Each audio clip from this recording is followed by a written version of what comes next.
அஸ்ஸலாமு அலைக்கும் வரஹ்மத்துல்லாஹி வபரகாத்துஹு. இறை நம்பிக்கையாளர்களின் வாழ்நாள் முழுவதும் தன்னிறைவானதே. இறை நம்பிக்கையாளர்கள் யார்? அல்லாஹ் ஒருவன் இருக்கிறான் என்பதல்ல, அல்லாஹ்வை தவிர ஒன்றுமில்லை. அவன் ஒரே ஒருவன், அவன் தேவைகளற்றவன், அவன் எவரையும் பெறவில்லை, அவன் எவராலும் பெறப்படவும் இல்லை, அவனுக்கு ஒப்பாக மிக்காக யாரும் இல்லை, எதுவும் இல்லை. படைத்தலும் காத்தலும் அழித்தலும் அவனிடமே இருக்கிறது. ஆட்சியாளர்களுக்கெல்லாம் ஆட்சியாளனாகிய அவன் தீர்ப்பு நாளின் ஜட்ஜ்மெண்டுடைய நாளின் அதிபதியும் ஆவான்.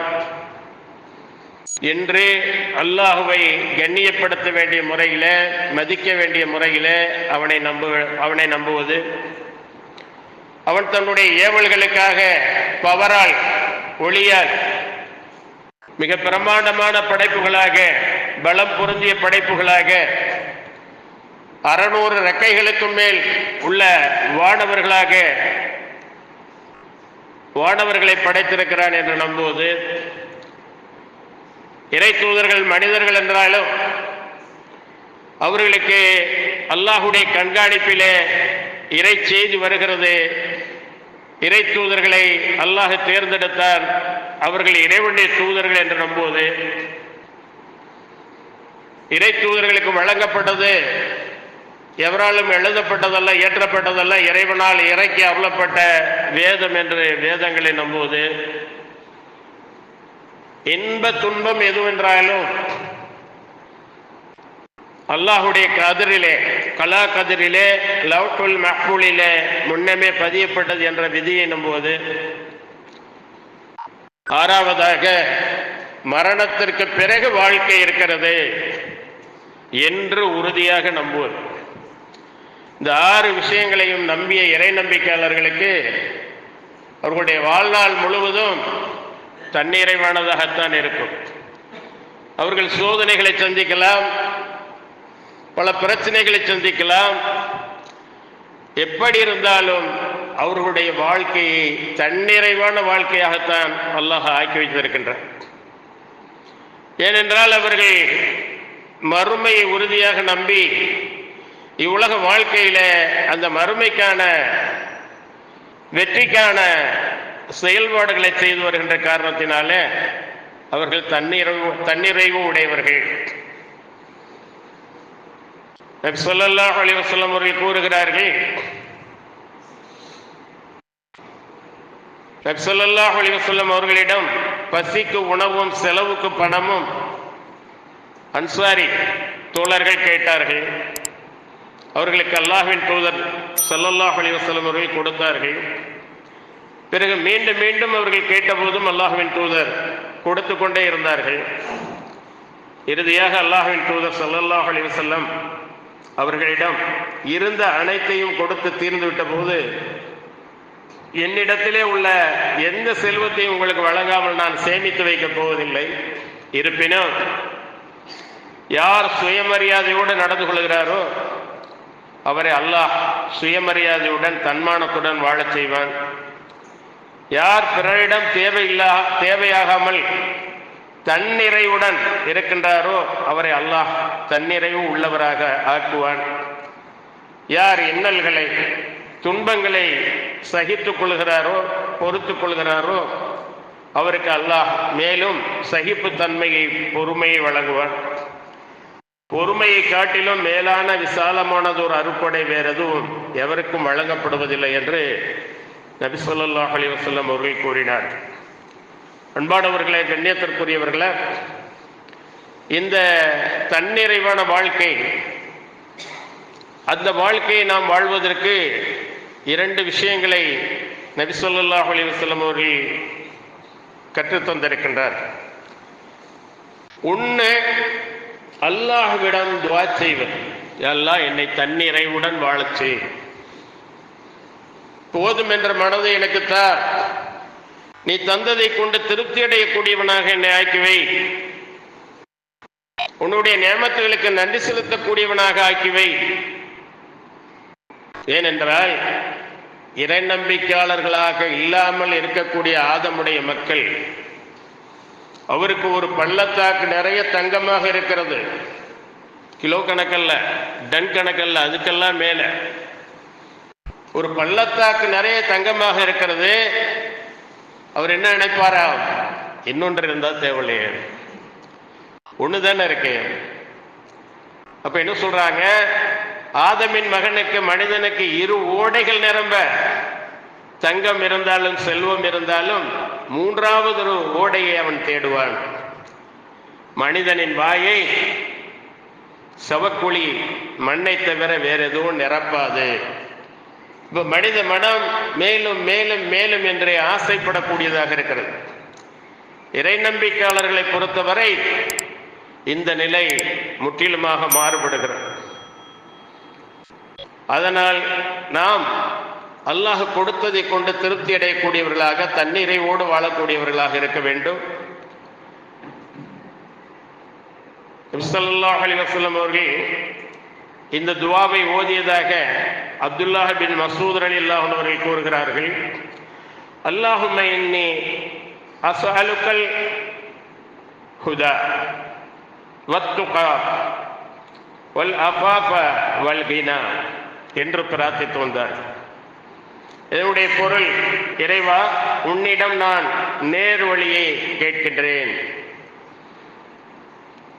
அந்த ஹிதாயத் என்ற நேர்வழி யாரிடம் இருக்கிறது? அல்லாஹ்விடம் இருக்கிறது. நேர்வழி தந்த அல்லாஹுக்கு நன்றி செலுத்தும் அதே நேரத்திலே தொடர்ந்து அந்த நேர்வழியை கேட்கக்கூடியவர்களாகவும் நாம் இருக்க வேண்டும். வத்துகா, உன்னுடைய அச்சப்பாட்டை அதிகமாக நான் கேட்கிறேன், உன்னை பயந்து வாழக்கூடிய வாழ்க்கை. வல் அஃபாஃப, கற்புநெறியோடு கற்பொழுக்கமிக்கவனாக நான் வாழ வேண்டும். சுய கட்டுப்பாடோடு கற்புநெறியோடு நான் வாழ வேண்டும், அதை நான் உன்னிடம் கேட்கிறேன். வல் கினா, தன்னிறைவான வாழ்க்கை. எதை நீ கொடுத்தாயோ அதை கொண்டு திருப்தி அடையக்கூடிய வாழ்க்கை எனக்கு தந்துவிடு என்று அல்லாஹ்விடம் அடிக்கடி நபி ஸல்லல்லாஹு அலைஹி வஸல்லம் அவர்கள் பிரார்த்திப்பார்கள் என்று வந்திருக்கிறார். ஆக ஒரு பக்கம் அல்லாஹ்விடம் பிரார்த்தனை செய்ய வேண்டும், தன்னிறைவான வாழ்வு எனக்கு வேண்டும், அதை நீ தந்தையாக வேண்டும் என்று கேட்க வேண்டும். அதே நேரத்திலே அல்லாஹ்விடம் நாம் இந்த துஆவை கேட்கின்ற அதே நேரத்திலே நம்முடைய மனதிற்குள்ளும் நாம் என்ன செய்ய வேண்டும்? நம்மை தன்னிறைவானவர்களாக ஆக்கிக் கொள்ள வேண்டும். வாழ்க்கை வசதிகள் அதிகமாக இருப்பது செல்வம் அல்ல, அவர்கள் பணக்காரர்கள் அல்ல. சொல்றாங்க, வாழ்க்கை வசதிகள் அதிகமாக இருப்பதுதான் செல்வம், செல்வந்தர்கள், பணக்காரர்கள். ஆனால் இங்கே நபி ஸல்லல்லாஹு அலைஹி வஸல்லம் சொல்றார்கள், வாழ்க்கை வசதிகள் அதிகமாக இருப்பது செல்வம் அல்ல, மாறாக போதும் என்ற மனமே உண்மையான செல்வமாகும். தமிழில் கூட ஒரு பழமொழி சொல்வார்கள், போதும் என்ற மனமே பொன் செய்யும் மருந்து என்று. ஆக எதை அல்லாஹ் கொடுத்திருக்கிறானோ அதை கொண்டு திருப்தி அடைவது. ஒன்று, அல்லாஹ் இடத்திலே இந்த தன்னிறைவான வாழ்க்கைக்காக துஆ செய்வது. அடுத்து,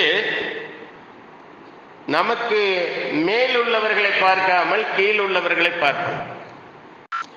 நமக்கு என்ன கொடுக்கப்பட்டிருக்கிறதோ அதை விட அதிகமாக கொடுக்கப்பட்டவர்களை நாம் பார்க்காமல், நமக்கும் கீழே எவ்வளவோ பேர்கள் வறுமையிலும் வசதியின்மையிலும் வாழ்ந்து கொண்டிருக்கின்றார்கள் என்று நமக்கு கீழ் உள்ளவர்களை பார்த்தால் அந்த தன்னிறைவும் வரும்.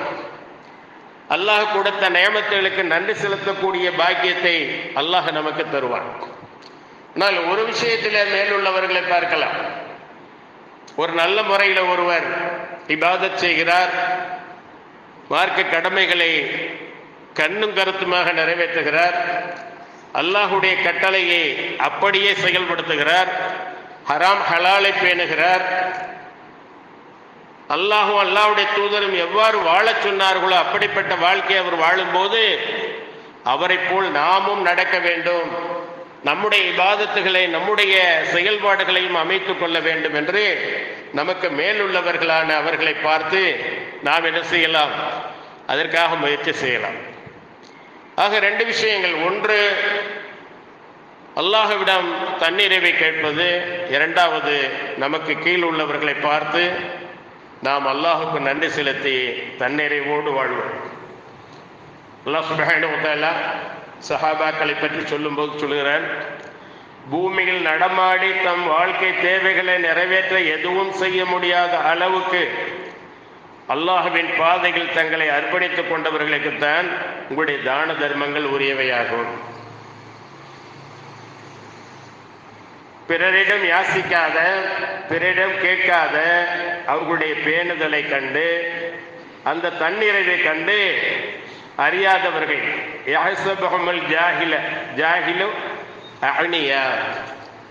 அவர்களை பற்றி அறியாதவர்கள் என்ன நினைப்பார்கள் சொன்னால், இவர்கள் பணக்காரர்கள், இவர்கள் செல்வந்தர்கள் என்று நினைக்கக்கூடிய அளவுக்கு அவர்கள் ஏழ்மையிலே இருக்கின்றார்கள், தேவை உடையவர்களாக இருக்கின்றார்கள்.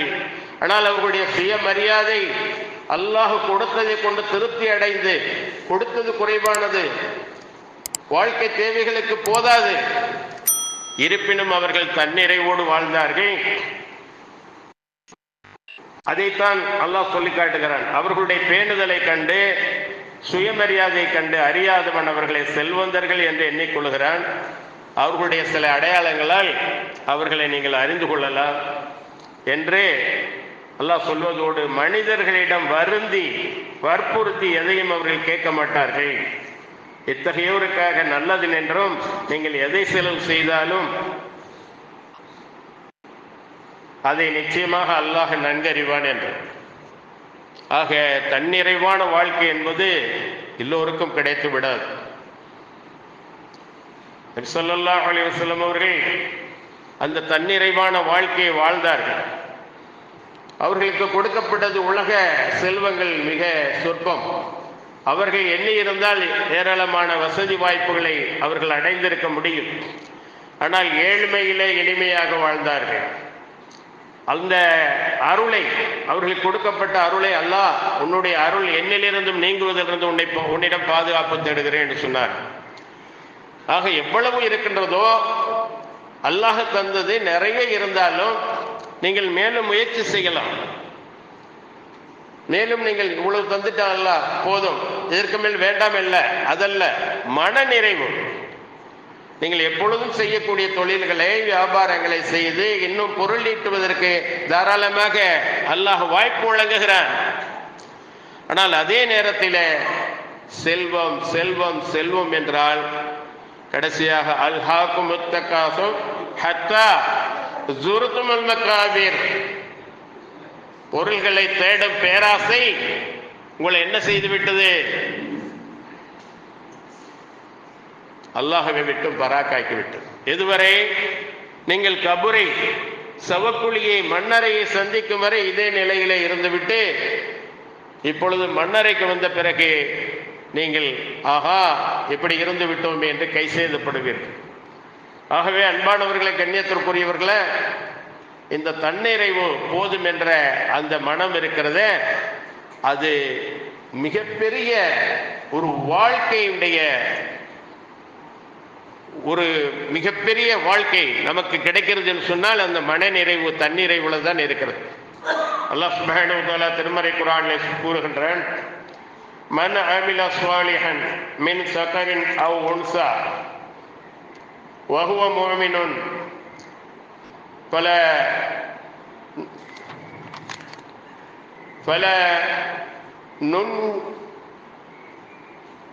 فلنحيينه حياة طيبة ولنجزينهم أجرهم بأحسن ما كانوا يعملون. ஆணாயினும் பெண்ணாயினும் அவர் நம்பிக்கையாளராக இருக்கும் நிலையில் இருந்து யார் சன்மார்க்கத்திற்கு இணக்கமான நற்செயல்களை செய்தாலும் நிச்சயமாக நாம் அவர்களை இவ்வுலகில் மனமிக்க தூய வாழ்க்கையில் வாழச் செய்வோம். அதுதான் நிம்மதியான வாழ்க்கை. மனமிக்க தூய வாழ்க்கை, தன்னிறைவான வாழ்க்கை, போதும் என்ற மனமோடு வாழக்கூடிய வாழ்க்கை வாழச் செய்வோம். இன்னும் மறுமையில் அவர்கள் செய்து கொண்டிருந்தவற்றிலிருந்து மிகவும் அழகான கூலியை நிச்சயமாக நாம் வழங்குவோம். ஆண்களுக்கும் பெண்களுக்கும் அல்லாஹ் உத்தரவாதம் அளிக்கிறார். ஆக எவ்வளவு நம்மிடம் பொருளாதாரம் இருந்தாலும் மேலும் மேலும் சேர்க்க வேண்டும் என்ற பேராசை இருக்கக்கூடாது. ஒரு மோமினுடைய விஷயம் ஆச்சரியமானதாக இருக்கிறது. மோமினை தவிர வேறு யாருக்கும் இது அமைவதில்லை. அவருக்கு நல்லது நடந்தால் அவர் உடனே அல்லாஹ்வை போற்றி புகழுகின்றார், நன்றி செலுத்துகின்றார். அது நன்மையாக அவருக்கு பதியப்படுகிறது. ஏதாவது அவருக்கு நஷ்டம் ஏற்பட்டால், இழப்பு ஏற்பட்டால் அவர் இன்னா லில்லாஹி வ இன்னா இலைஹி ராஜிஊன் என்று சொல்கிறார். அதன் மூலமாக அவருக்கு நன்மை பதியப்படுகிறது. ஆக இந்த நிலை என்னால் ஜீரணிக்கவே முடியல, இதை தாங்கிக்கவே முடியல அப்படிங்கிற ஒரு எண்ணம் அந்த மூமின் இடத்துல வரவே வராது. அல்லாஹ் நாடல, நமக்கு அது கிடைக்கல. அல்லாஹுடைய நாட்டம் இவ்வாறு, அதை நாம் பொருந்திக் கொள்வோம். இழந்ததை விட சிறந்ததை அல்லாஹ்விடம் கேட்போம் என்று அவர்கள் என்ன செய்வார்கள்? எந்த நிலையிலும் சரி.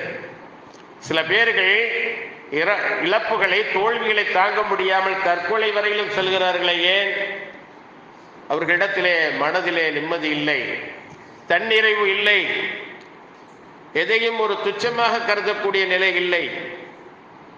மிகப்பெரிய அளவிலே ஒவ்வொன்றையும் எதிர்பார்த்து கொண்டிருக்கும் நிலையில் அது ஏமாற்றமாக அமைந்தால் இனிமேல் இந்த உலகில வாழ்ந்து என்ன இருக்கிறது என்று அந்த நிலைக்கெல்லாம் சென்று விடுகிறார்கள். ஆகவே அன்பானவர்களே, கண்ணியத்திற்குரியவர்களே, அல்லாஹ் சுப்ஹானஹு வ தஆலா நம்மை தன்னிறைவோடு வாழச் செய்கிறார். அந்த தன்னிறைவு என்பது மனங்களை நிம்மதியாக்கும், உடலை ஆரோக்கியமாக வைத்திருக்கும். உடலிலே நோய் நொடிகள் அதிகம் பற்றாமல், அத்தகைய வியாதிகள் வராமல் நம்மை பாதுகாக்கும் தன்னிறைவு. அல்லாஹ்வின் தூதர் ஸல்லல்லாஹு அலைஹி வஸல்லம் அவர்கள் கூறினார்கள், கத் அஃப்லஹ மன் அஸ்லம, யார் முஸ்லிம் ஆகி போதுமான வாழ்வாதாரம்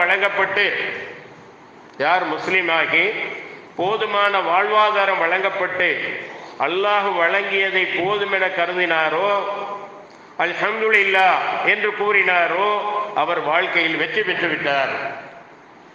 எப்படி சொல்றாங்க பாருங்க. ஆக இவ்வாறு நமக்கு அல்லாஹ் கொடுத்திருக்கின்ற அந்த வசதி வாய்ப்புகளை எல்லாம் நாம் ஒரு பெரிய பொருட்டாக எடுத்துக்கொள்ளக்கூடாது. அல்லாஹ் நமக்கு தந்திருக்கின்றான், இதிலே எனக்கு தன்னிறைவு இருக்கிறது, அல்லாஹ் எனக்கு தரவில்லை, அதிலும் எனக்கு தன்னிறைவு இருக்கிறது என்று ஏழ்மையாக இருந்தாலும் வசதியாக இருந்தாலும் அந்த தன்னிறைவை மனம் அடைந்ததுன்னு சொன்னால் அதுதான் ஆன்மீக பலத்தை கொண்டு வந்து சேர்க்கும். அதுதான் உள்ளத்துக்கு நிம்மதியான, மனமிக்க தூய்மையான வாழ்க்கையை பெற்றுத்தரும், தன்னிறைவான வாழ்க்கையை பெற்றுத்தரும். மீண்டும் சொல்லுகிறார்கள், வாழ்க்கை வசதிகள் அதிகமாக இருப்பது செல்வம் அல்ல, மாறாக போதும் என்ற மனமே உண்மையான செல்வமாகும். இதற்கு நம்மிலே நம்முடைய மனதோடு போராட வேண்டிய தருணங்கள் இருக்கின்றது. அல்லாஹ் கொடுத்தது நிரப்பமானதாக இருந்தாலும் குறைவானதாக இருந்தாலும் அதை கொண்டு தன்னிறைவு அடைந்து கொள்வது. அல்லாஹுடைய தூதர் ஸல்லல்லாஹு அலைஹி வஸல்லம் அவர்கள் ஒரு மனிதர் தம் குடும்பத்தினருக்கு செலவிடுகின்ற ஒவ்வொரு பொற்காசும் அல்லாஹ்வின் பாதையில் அது மிகப்பெரிய நன்மையை பெற்று தரக்கூடியது. அதே போல வாகனத்திற்காக செலவிடுகின்ற ஒவ்வொரு பொற்காசும், அல்லாஹ்வின் பாதையில் தன் நண்பர்களுக்காக செலவிடுகின்ற ஒரு பொற்காசுமே அவர் செலவிடுகின்ற பொற்காசுகளிலேயே சிறந்ததாகும் என்று நபி ஸல்லல்லாஹு அலைஹி வஸல்லம் அவர்கள் கூறினார். ஆக செல்வம் என்பது நம்மை ஆளக்கூடியதாக ஆகிவிடக்கூடாது. செல்வத்தை ஆண்டு அனுபவிக்கக்கூடிய நிலை நம்மிடம் இருக்க வேண்டும். மீண்டும் தேடு, என்னை குறைத்து விடாதே, என்னை அதிகப்படுத்து என்று செல்வம் சொல்வதை கேட்டு பேராசை கொண்டு பெருநஷ்டம் அடைந்தவர்களாக இம்மையிலும் அவர்களுக்கு நிம்மதியான வாழ்க்கை இருக்காது, மறுமையிலும் நஷ்டமிக்க வாழ்க்கையாக அமைந்துவிடும். ஆகவே அன்பானவர்களை, கண்ணியத்திற்குரியவர்களே, அல்லாஹ் சுப்ஹானஹு வ தஆலா தன்னிறைவான வாழ்க்கையை வாழச் சொல்லித்தான் இந்த இறை நம்பிக்கையாளர்களுக்கு இந்த 6 விஷயங்களை நம்பியவர்களுக்கு அல்லாஹ் தன்னிறைவான வாழ்க்கை வாழத் சொல்கிறான். அதன் மூலமாக நமக்கு எல்லா விதமான நன்மைகளையும் அல்லாஹ் தருகின்றான். ஆகவே ஒரு மூமின் வாழ்நாள் முழுவதும் தன்னிறைவு உடையவராகவே இருப்பார், வாழ்வார். அதற்குண்டான வழிவகைகளை இஸ்லாம் நமக்கு காட்டி தந்திருக்கின்றது. அத்தகைய வாழ்க்கை வாழக்கூடியவர்களாக நாம் நம்மை ஆக்கிக் கொள்ள வேண்டும். தன்னிறைவு பெற்றவர்களாக நாம் நம்மை ஆக்கிக் கொள்ள வேண்டும். சுயமரியாதை உடையவர்களாக நாம் நம்மை ஆக்கிக் கொள்ள வேண்டும். இன்னும் நபி ஸல்லல்லாஹு அலைஹி வஸல்லம் அவர்கள் கூறுகிறார்கள், உங்களில் ஒருவர் காலையில் ஒரு கயிற்றை எடுத்துக்கொண்டு சென்று விறகு வெட்டி அதை தமது முதுகில் சுமந்து விற்று பிழைத்து மக்களிடம் கையேந்தாமல் தன்னிறைவுடன் சுயமரியாதையுடன் வாழ்வதும் அதை தர்மம் செய்வதும் ஒரு மனிதரிடம் யாசிப்பதை விட சிறந்ததார். யாசித்தால் கேட்டால் அவர் கொடுக்கவும் செய்யலாம், மறுக்கவும் செய்யலாம். அவருக்கு அவன் கொடுத்தாலும் சரி, மறுத்தாலும் சரி, மேலிருக்கும் கை கீழிருக்கும் கையை விட சிறந்ததாகும். மேலும் உனது வீட்டாரிலிருந்தே, உன்னுடைய குடும்பத்திலிருந்தே உனது தர்மத்தை தொடங்கு என்று சொல்லுகிறார்கள். ஆக தன்னிறைவு மிக்க வாழ்க்கையை அல்லாஹ் வாழச் சொல்கிறான். அப்படி தன்னிறைவான வாழ்க்கை வாழ்பவர்களுக்கு அல்லாஹ் சொர்க்கத்தையும் வைத்திருப்பதாக சொல்லுகிறான். ஆகவே எந்த நிலையிலும் எவ்வளவு நஷ்டங்கள் என்றாலும், எவ்வளவு நமக்கு வருமானங்கள் என்றாலும், இரண்டையும் ஒன்று போல கருதக்கூடிய தன்னிறைவான மனதை வல்ல அல்லாஹ் உங்களுக்கும் எனக்கும் தந்துள்ள வேண்டும் என்று கேட்டு முதல் உரையை நிறைவு